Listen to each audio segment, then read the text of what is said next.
Imagine walking into a casino with a secret computer strapped to your chest. One wrong move, and you're not just losing chips. You're getting dragged into a back room by security. But what if you had the math, the physics, and the guts to beat the house at its own game? This isn't a movie. This really happened. Two students, one idea, crack roulette, and they almost got away with it. This is how science, sweat, and some very sketchy wiring nearly brought Las Vegas to its knees. Meet Doyne Farmer and Norman Packard, two brilliant physics students at the University of California.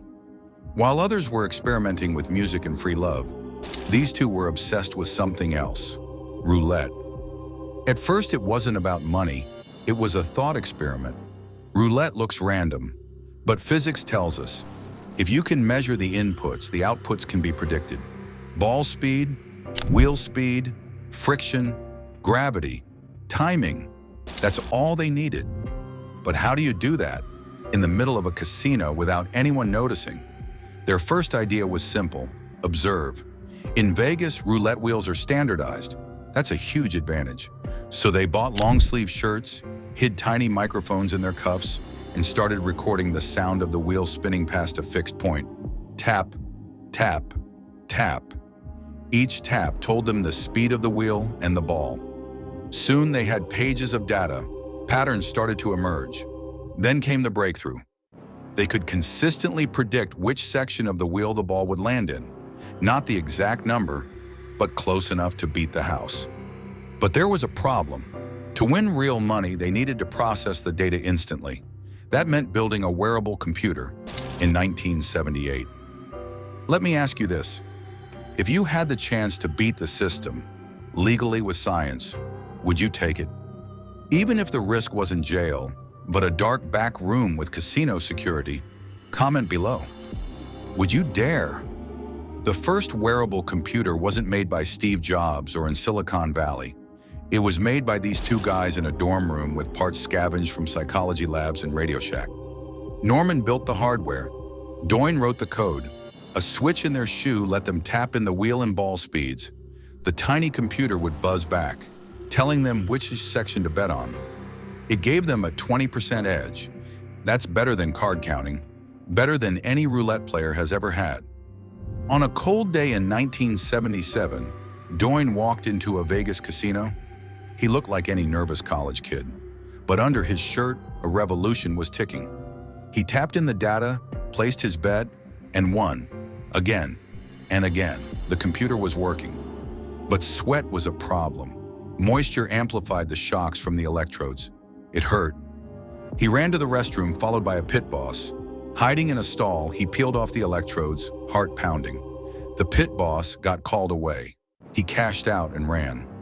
They knew they had something real, but beating Vegas wasn't a one-man job. So they recruited 20 more students, formed a company, Eudaimonic Enterprises. The goal wasn't just to get rich, it was to build a scientific utopia. The plan: work in pairs. One person wears the computer and collects the data. The other places bets and keeps the casino staff distracted. It was genius. But primitive tech came at a cost. Wires broke. Batteries failed. One woman was shocked so badly she bled through her shirt. It was risky.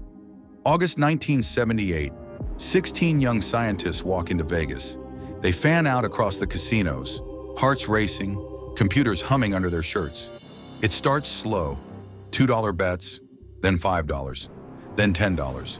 In 1 hour, one team is up $1,200, about $77,000 today. But they draw attention. Young people betting and winning? Suspicious.